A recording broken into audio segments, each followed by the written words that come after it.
Ir-radju tal-Università jippreżenta Tisqifa għall-għana tagħna, intervisti mal-għannejja u daqqa Maltin fi ħruġ is-seklu 20. Kitba, produzzjoni u preżentazzjoni ta' George Mifsud Kirkop.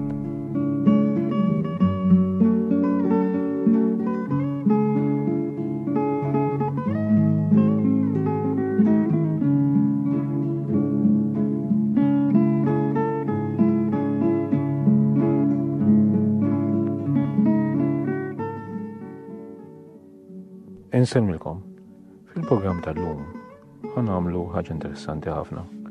Fil-festival ta' din is-sena, il-Festival Nazzjonali tal-Għana ta' Mejju li għadda tal-1999, introduċejna l-istil tal-għana bla kitarri, kif ta' bilħaq kien isir fil-moddi, fil-eliqi, fix-xogħol u kull aspetti tal-ħajja tagħna. U illum se nagħmlu dan il-programm bl-għana tal-fatt. U l-ewwel fatt interessanti li ħanisimgħu żgur li huwa tradizzjonali li ilu ddokumentat li xieren ta' snin u sew il-fatt il-ballata tal-Awus tal-Mosta. U żgur li għandkom tgħidu gost għaliex dana ilu żmien twil biex jinstema' u nittamaw li s-semmija tagħna jieħdu gost dal ħanisimgħu.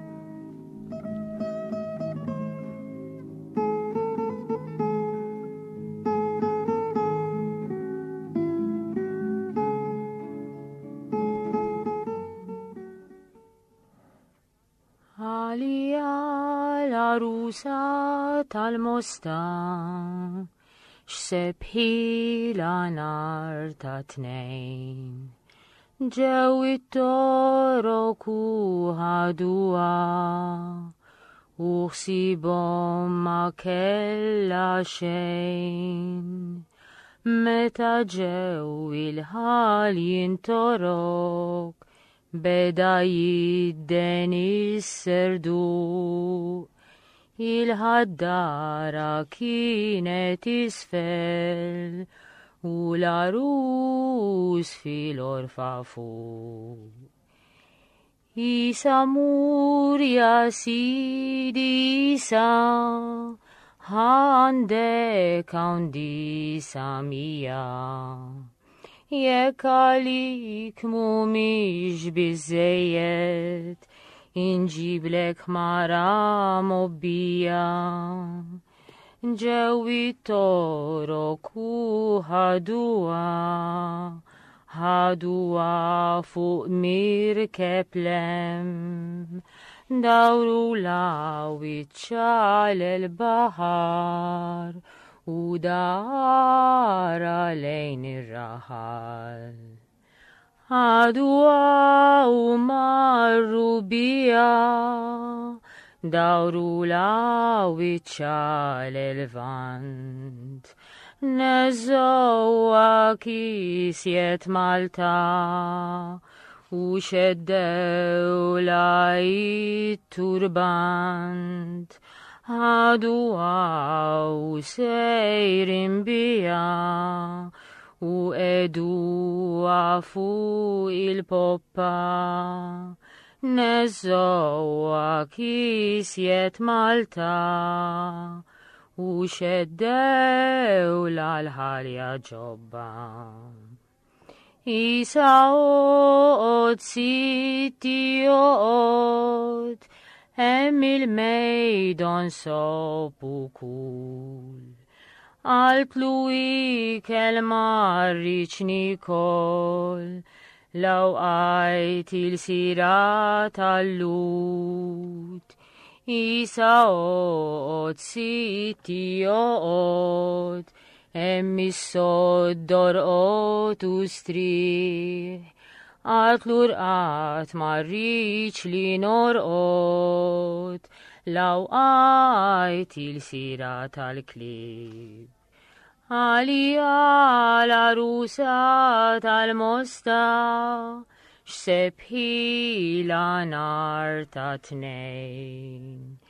Għal-battaq ta' sitta kif għadditu dak il-lejl وعبدوها وهدوها الرجالة للبشان الكل جو فرحوا بيا داروا ما أكبر وزار هو المان توام شد ليلك هو المفتيح اشرب وكول يناي كلم عني كل عبره للمستمور دليل مريج نوم شوتم عبلي مره للمستا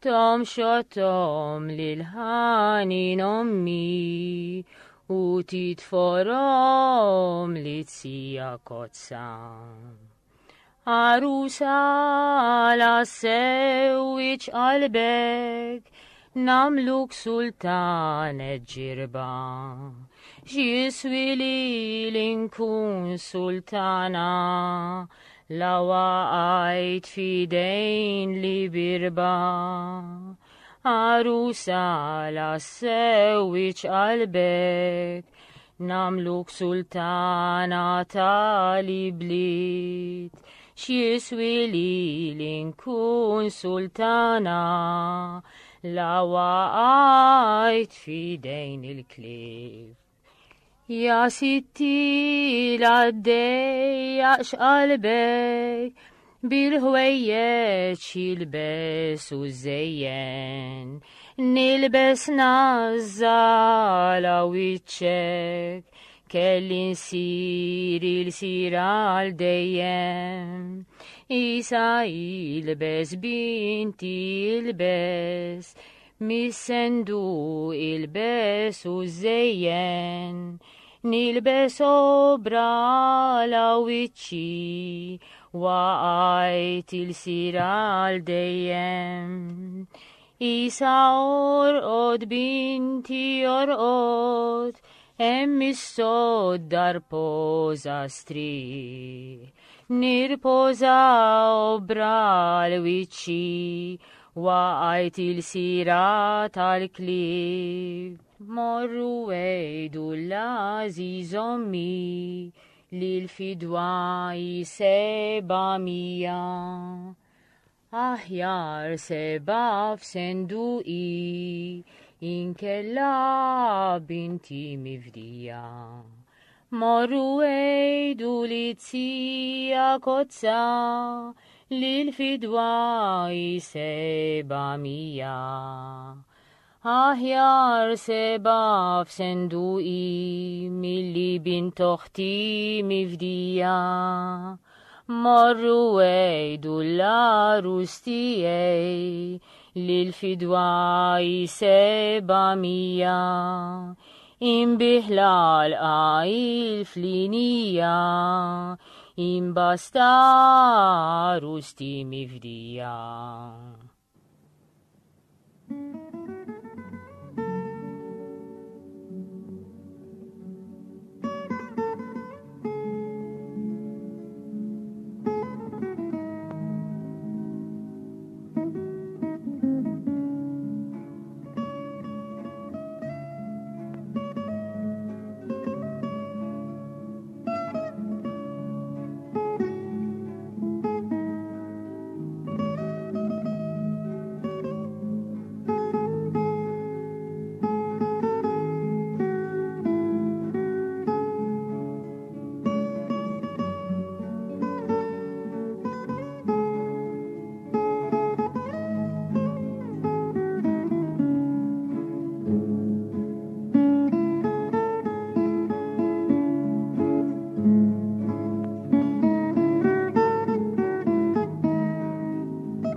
Mela hemmhekk dik nistgħu ngħidu dik il-ballata dan il-fatt interessanti ħafna li jismu l-Awża l-Mosta u sewa sew aħna rrikordjanieh mill-Mosta. Biss l-isem il-Mosta jissemma f'din il-ġrajja. Ħa nikkummentaw ftit fuq dan il-fatt. Hemm ħafna xwieħed jgħid. Ħaġa żejra fuq l-istorja tagħha. Dan il-fatt dokumentata l-ewwel darba fl-aħħar tas-seklu ieħor. Mhuwiex leġġenda kif jgħidu ħafna biżbal. Imma dan it-test li għandna li smajnieh wasa madwar 20-25 sena ilu jiena naf li min kien għadu il-Mosta jannih jirrakkuntaħ kif smajnieh aħna llum. Allura dan għandu l-impostatura, l-impostazzjoni, prezentazzjoni ta' fatt. Dik l-ewwel ħaġa. Mela għandna ħafna nies li dan iddokumentaw u semawh u anki studji saru minn ċertu wieħed professur Ettore Rossi, Nino Cremona u Giuseppe Sablucino dal-aħħar għamel studju li jorbot nistgħu ngħidu li modi mal-preżenza fejn nafu aħna bir-rabta tiegħu li jista' jkun li għandu masqallija, imma ħan nitkellmu fuq il-versi waħedhom, it-test waħdu, ħan ħarsu lej l-immanenza tiegħu dan it-test. U qabel xejn rridu nħarsu ħalli min samaħħa dina ikun jista' jifhimha li ċerti kelmiet li għalina llum huma diffiċli, imma huma biċċa ħaġa waħda minn dan it-test. Huma kristallizzati fih. U s-sens joħroġ minnhom imma biex ngħinu l qed jismana, semmija tagħna, allura ħanfissruhom ftit. Pereżempju, smajna il-kelma il-ħelwa ġobba. Ġobba hija libsa. Bad fit-test kellna ħalja, speċi il-libsa li lili qed tgħidina l-arusa minn nisranija iridu jagħmluni Arbija Musulmana li trid. Imbagħad kisjiet Malta, niżżowha kisjiet Malta, il-libsa ta' nisranija. U xeddew l-turbant, flok it-turban, it-turbant. Imbagħad ma nixxi ngħidu kien hemm ċerti kelmiet li forsi ndunajtu ir-ritmu tagħhom, pereżempju daqqa għandek Isa oqgħod sitti joqgħod, jew inkella Isa orqod sitti jorqod, hemm jew orqod Isa orqod binti jorqod. Għandna dan ritmu ripetittiv. Imbagħad għandna l-vers lawqajt il-sira tal-klib. Il-klib hija l-interpretazzjoni popolari ta' minn mhux nisrani, speċjalment ħana ngħidulhom it-toroka u Malta, dawk huma l-klib. Imbagħad għandna wkoll l-idea ta' irrigalawa lil baxan, flok baxan, l-istess bħal turbant baxan, kelmuha flok baxadik. Hu il-mant u omxod dlilek xarek. Hu l-muftiħ il-kamħ tiegħek li għalik personali besu żejjem. Imbagħad għandna it-tija kozzi, jindomeni kuzza, titforom li minn dafar ix-xar, titimmaljaħ tamlu. Imbagħad namluk sultan ta' ġirba, il-post magħruf bħala fejn jgħixu il-Berberi, ġirba, dawk li jiġu jattakaw li birba li jiġu f'pajjiżna biex jisirqu n-nies. L-istess lawqajt fidejn il-klieb. Imbagħad l-aħħar ħaġa għandna l-idea ta' nazza għala wiċċek, nazza, mur, itlaq lem, missek tistħib li qed tagħmilli. U kif qegħdin taraw allura dawna huma xhieda qawwija li jekk dan it-test dan il-fatt mhuwiex biss qadim imma wkoll jixed li għandu storja twila min jaf meta bdiet. U min jaf meta bdiet. Skont kull ma jikteb Nino Cremona, għandna dokumentat dil-ġrajja ta' arusa li skont id-dokumenti missiera kien Kumbo, fil-fatt il-Mosta it-torri Kumbo ngħidulu aħna impost. Tajjeb, suppost dina, skont it-tradizzjoni tal-Mosta, jgħidu li kien jisimhu Marjanna, u fil-familja kellhom il-sir, u li dam b'xi mod jew ieħor dakinhar tat-tix tagħha kienet skont dejjem naġu ngħidu l-leġenda ħad iżżewweġ wieħed nobli, jew ukoll kienet ġejja minn familja nobli, ċertu wieħed Toni Manduka. U dakinhar filgħodu qabel it-tieġ dana seraqa dana l-sir. U għammin jgħajta, xum batem ħafna interpretazzjoni tagħha din il-ġrajja, kittiba fintaw li kien jismu Ħaġġi Mulej. Insomma, l-importanti dan ħarraba skont it-tradizzjoni wkoll jingħat il-Mosta li minn dal-post fejn kienet toqgħod sa Sampor il-Baħar dan nexxielu matul iż-snin ħaffer mina li tieħu biex nistgħu jgħadduha minn ġo fiha skont tradizzjoni għaddewha minn hemm taħt, issa ikux leġenda jew li aħna l-importanti ngħidu xi tgħid it-tradizzjoni. U mbagħad l-istorja fil-fatt smajnija qed jippruvaw jibidluha d-dera tagħha biex jirrigalawha lil-Baxan. Mela, skont Nino Cremona, dil-ġajja żgur li dokumentata li ġrat fis-seklu 16, id-data eżatta 1526. Imma l-mistoqsija qiegħda min ġie l-ewwel? Kien hemm il-fatt l-ewwel jew inkella kellna il-fatt jiġifieri ġajja storika l-ewwel, is-serqa li din ix-xebba li tfajla, jew inkella il-ballata l-ewwel. Dana sewwa sew ma nafux. Imma bħal kull mistoqsija bħal din li għandha biss kwistjoni ta' storja, kwistjoni ta' ġenetika, illum aħna ma tinteressani xi aħna lidu nħarsu lejn dan it-test. Naħseb indunajtu mill-ewwel li l-interpretazzjoni ta' min ħoloq dan it-test popolari dejjem qed iħares mill-aspett ta' din ix-xebba l-arusa tal-Mosta. Għandna l-impostazzjoni wkoll ta' żmien paga l-ispazju il-Mosta, għandna wkoll iż-żmien it-tnejn kien x'sebħ ħilena ta' tnejn smajna. Imbagħad għandna l-idea li l-ġlieda iż-żewġ edewwa il-Maltin u t-Torok. Anki l-ħin għandna eżatt barra it-tnejn għandna beda jidden is-serduq kemm hija sentenza dina li tpoġġi d-dettalji eżatti anke fil-fantasija ta' min ħoloqha. Imbagħad għandna wkoll il-ħaddara għandna d-darba issa l-impostazzjoni mhux biss ta' żmien tal-post imma tal-bini minn fejn isterqet. Il-ħaddara l-mistednin jiġifieri dawk li kienu mistednin ta' ġewwa kienet isfeq tistenna. U l-idea li għandna u l-arus fl-orfa fuq, mela għandna anke l-arus kien preżenti naturalment skont id-drawwa ta' dak iż-żmien kulħadd kellu joħroġ mid-dar tal-arusa. Kif fil-fatt tippreżenta għandna din il-ġajja.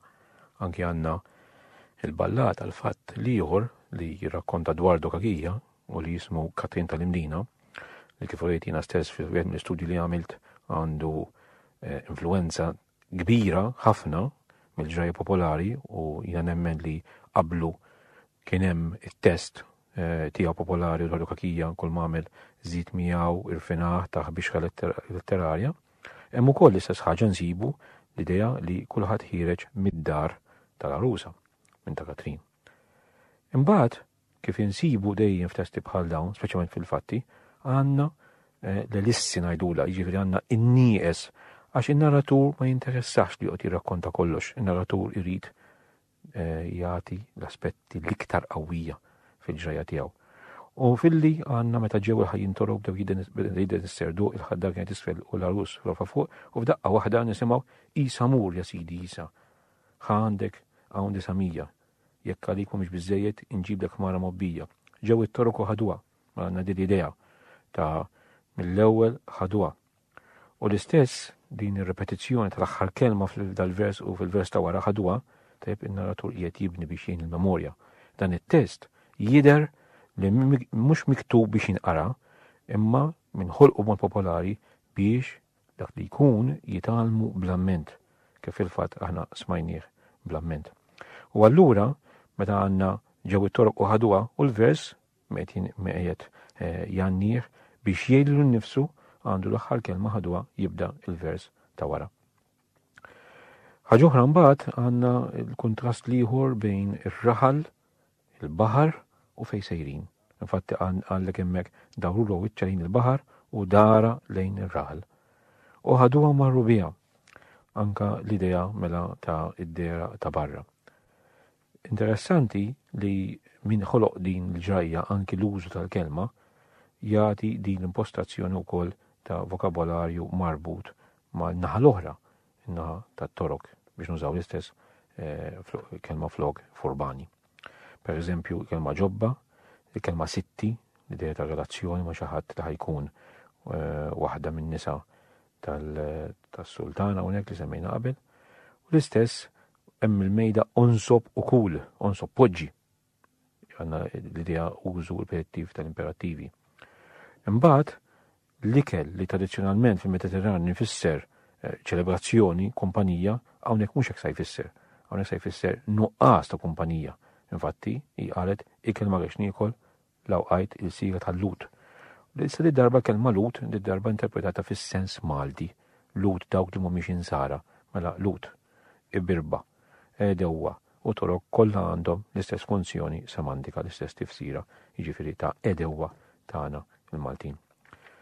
Oħra mbagħad li tolqotna ħafna, in-narratur jirrepeti għalija l-Arus tal-Mosta, ndunajtu naħseb sepjana ta' 2 għal-battaq ta' 6-6 kif għadditu dak il-lejl. Għanna jisu biċċa ritornell u fl-istess ħin l-ideja kumulattiva u dan il-fatt biċċa ripetuta u biċċa miżjuda. U sew dik hija n-narrattiva tal-fatt Malti. L-aħjar għannejja tal-fatt m'hemmx għalfejn ikun tradizzjonali ma se jkun invvintat ukoll għandna dan il-bilanċ bejn dak li huwa ripetut u dak li huwa miżjud. Anke l-imperattivi huma ripetuti. Hu il-mant u mxodlilek, hu l-muftiħ ix-xob ukoll ara f'daqqa waħda. U l-istess kif għedna l-ewwel li kemm ma tixtieqol biex ma jkunx hemm komunikazzjoni. Anzi, tidderba mhux komunikazzjoni biss, imma terġa' lura lejn il-bidu tagħha il-Mosta. Jiena ikellem ma niekol, anke din l-enfasi fuq il-le li huwa il-qudiem nafu l-ħalliet influenza qawwija fuq poeti oħra li kienu influenzati minn narrativa popolari, speċjalment bħal Mura u Sarbiffa, qabel raħli il-Mosta mmur. Imbagħad l-istess issa di darba issa tidħol l-idea tar-rabta mal-familja. Għallu ħad issemma omma, ħad issemma it-sija Kozzi u ħad issemma l-Arus. U m'hemmx għalfejn ngħidu l-ambjent kollu kommu romantiku, l-enfasi ħad tkun l-bejda u t-tlieta min huwa l-aqwa huwa l-Arus. Mela omma ma tinteressajiex minna skont din il-ġrajja, laqas it-sija Kozzi imma il-maħbub tagħha u se jagħti kasa. U l-idea mbagħad li il-valuri ma joddux biss fil-flus, ma dak huma xejn, xi swil inkonsultana l waqaf fidejn il-klieb, imma l-valuri huma il-familja. U allura biex niġbru kollox, ngħidu li dan il-fatt l-iktar li jiffoka mhux wis fuq is-serqa imma n-narratur qed jurina il-valuri tal-familja li dawna ma jistgħu jinbidlu ma' xejn. U l-valuri tal-familja l-iktar li mbagħad joħorġu jiffokaw fuq l-idea tal-imħabba. Huwa l-maħbub li dan l-aktar li ħabba. U mhux omma, fatti ripetizzjoni, morru għejdu l-Aziz ommi, kelma Aziza ommi, pretendiet bija bdiet mhux bitzija l-ewwel, bomma, u mbagħad itzija.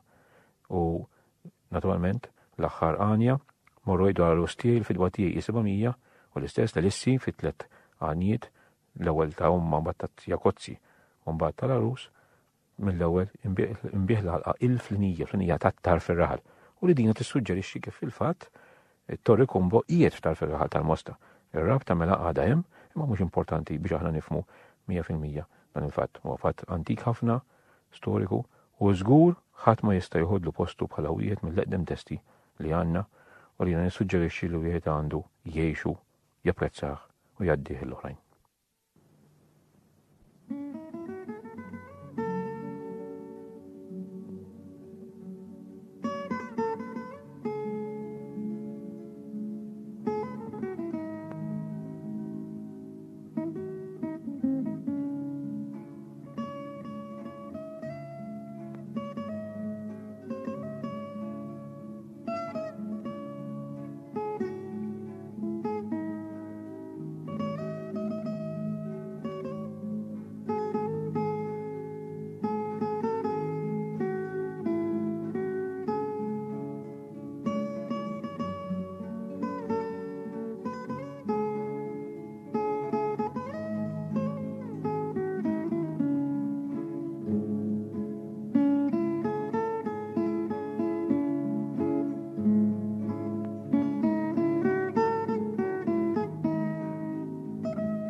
nanni bdiet traġedja kif erduna dik ġudit ta' bla li mitet meta min xulxin firduna ġudit tal-maħbuba tiegħi tiegħi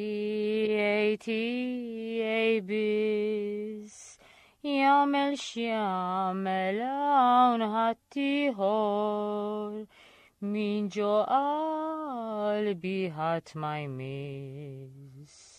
داخلين فمي تامي سيرا بشمي توي ما تشريفش على أفكام رامود لما سابش ليامات هاريس كيني زوما جودي الكامرا بحالي كي كويني سيا عادك تحبوي روبرتو تا كل يوم كيني ساسيا Giuditta e rispondi tu, le Robert mani sihat, e knafli haiti naun intemma, min albi mai war buhat.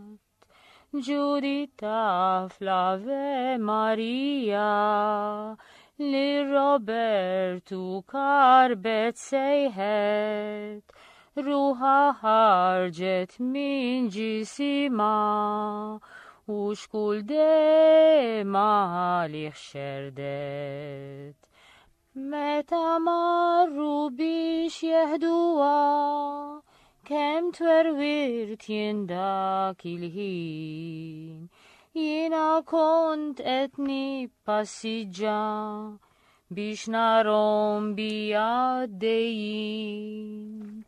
مال المحت البيتشا سودا عال دي الميت عمرت سأسيت كيف تعرفولي لي جوديتا نيدي الكون في قلبيش حسيت يتبوت لابتوم يفتحولي بالي كي كنا رايش كم دسولي كينت ميتا بالميزيريا ما رفتيش شورت انتيب اتي لاتي كلك جميل من تال بندمين ماندو موشي شارين أخرى لينكون أهدن شلشين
Diga kienet hemmhekk dik li ngħidula aħna l-għanja ta' Ġuditta li hija għanja oħra, fatt ieħor, ballata oħra, tradizzjonali li wkoll smajnija titgħanna mhix żewġ nisa jew tlieta.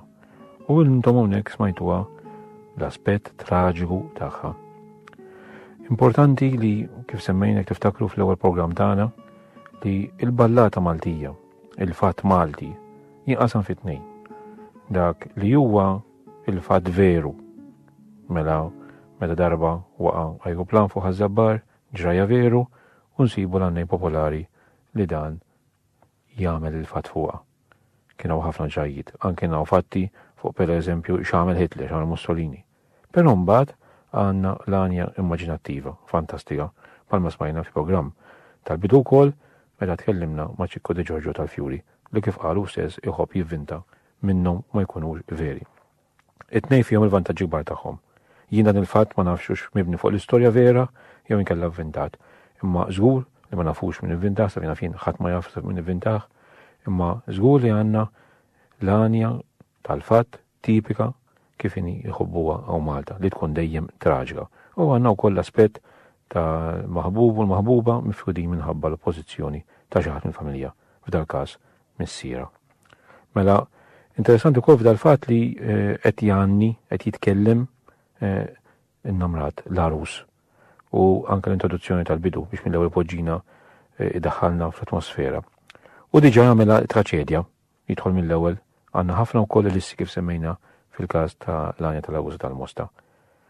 Imbagħad ukoll laqtitna ħafna jiena fl-ewwel għanja dik Ġuditta mill-ewwel dik diġà qed jagħmlilna distanza bejniethom għalih kif il-fatt ġamietet u għarina lilna jpoġġina wkoll tal-ambjent ta' mewt ta' firda bejniethom. Dik Ġuditta bla li mietet meta minn xulxin firduna. U l-idea ta' firduna kif tinstema' fil-Malti għalkemm nafu li l-kawża kien missiera, però firduna hija s-soċjetà kollha li qed tieħu t-tort. U din hija karatteristika ta' ħafna minn dawn il-ballati. Xorta ħażina għandna ħafna mitlufin għax kieku naraw nisu nistudjawha aħjar minn aspett ieħor. Issa l-enfasi kbira li naraw tiegħi biss. U determinazzjoni tkompli, tinjanja fil-fatt, mibnija il-ħin kollu fuq li ju lest li joħodha kontra kulħadd anke wara l-mewt kapriċċjuża tagħha minħabba missiera.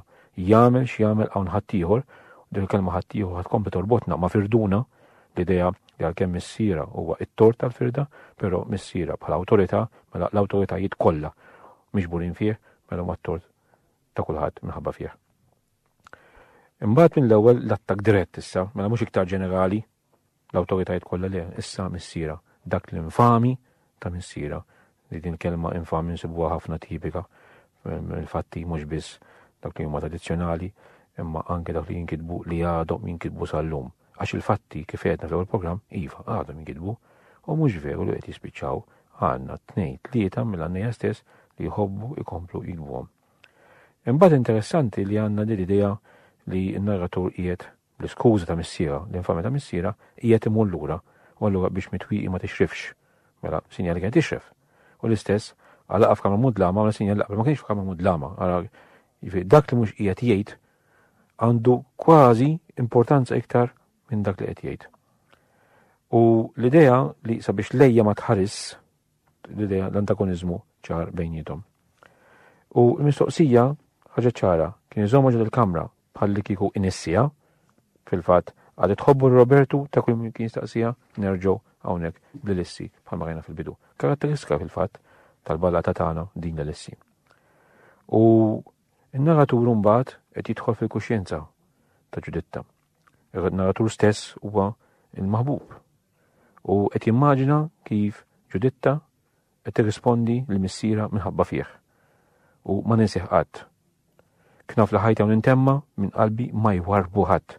Kif qed nisa hawnhekk hi wkoll mela ara kemm hemm paralleliżmu fi kliemhom.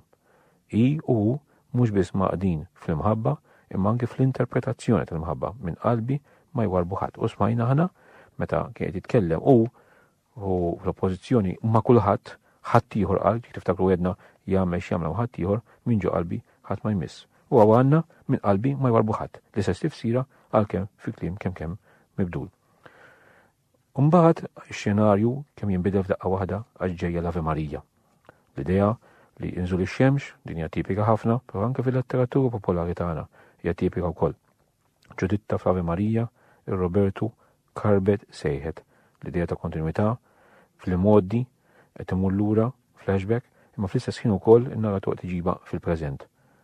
U l-aħħar vers fl-Anja u x'kull dema għalih xerdet.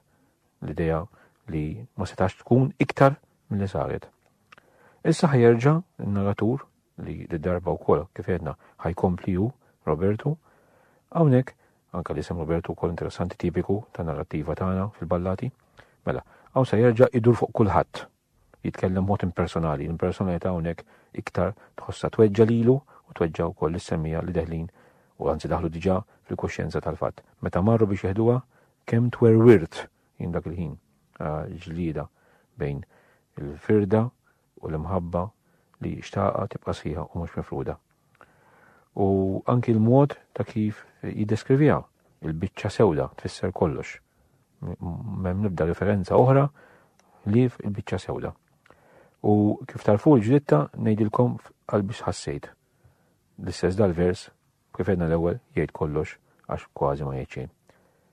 U l-idea ta' tlabthom jiftħuli bħalli jkun narajiex, suppost għandna wkoll kiklim nieqes biex narratur jikkomunika jrid hemm xafejn ikun eżatt. U xort tibqa' qed tiegħi mela l-eluq tal-fatt huwa fatt qasir ħafna dan, mhux normali fin-narrattiva tagħna li konna fatti daqshekk qosra tagħna li kull mandu 10 għanijiet. Imma jidher allura li dana wkoll miktub jew qiegħed jiżviluppa biex ikun dak li kun jitgħallmu bil-memorja, jitgħallmu bl-amment. U fil-fatt l-aħħar Anja xorta tibqa' qed tiegħi kollok ġmiel minn tal-bnedmin. U jidher li għandna din reċi id-daqqa ta' min kitbu f'din il-sentenza minn tal-bnedmin influenza fl-istil antik kważi klassiku Taljan Malti. M'għandu mhux xi xahrejn oħra li nkunu tgħixu xin qed jimplikaw wkoll allura palma nsibu fatti oħra li jew ħajmutu jew qed jaħseb li ħajmutu min jaf. Allura dan il-fatt jorbot ma' tradizzjoni twila Maltija, xorta ħażina kif għedna diġà ħafna mitlufin minn daw it-testi, imma oħrajn li huma fidejna nafuhom, allura jorbot ukoll magħhom li għandna karatteristiċi qawwija li għamluha test popolari fl-istess ħin ukoll jirrappreżenta ħafna mill-mod kif kienu jirrakkontaw mis-sirijietna u nistgħu ngħidu l-fatti li qed isiru llum għalkemm mhux bil-fors marbutin 100% ma' dawn il-ġarjiet tradiċi hekk ngħidulhom gotiċi malu inbejniethom, però xorta juruna il-mod kif il-bniedem xorta għandu l-mħabba li tibqa' dejjem taħajxu lilu, tkiddu meta tkun mifruda u fl-istess ħin irid ikompli janniha. Il-fatt li Ġuditta mietet imma Robertu għadu janniha u għadu jagħti ħajja lil din imħabbitom. Kollox ma kollox jibqa' dejjem il-fatt miktub bil-vers ta' 8 dana ma semmejnieh imma rridu ngħiduh għalkemm imbagħad bħal kull rakkont popolari ieħor in-narratu ma joqgħodx ifittex jekk hux 7 jew 8, normalment huwa vers ta' 8 fost tonarju, imma ġieli nsibu versi ta' 7 anke fl-aspettu pront imma fil-fatt normalment jekk dan ikun qiegħed jinħadem 100% biex jita' normalment ikun perfezzjonat. L-għana tal-fatt normalment ikun l-iktar għana perfett. Imma hawn qegħdin naraw li ġiel kultant jiżgarra ftit.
Smajtu Tisqifa għall-Lana Tana, intervisti mal-Annejja u d-Daqaqa Maltin fi ħruġ is-seklu 20. Kitba, produzzjoni u preżentazzjoni ta' George Mifsud Kirkop.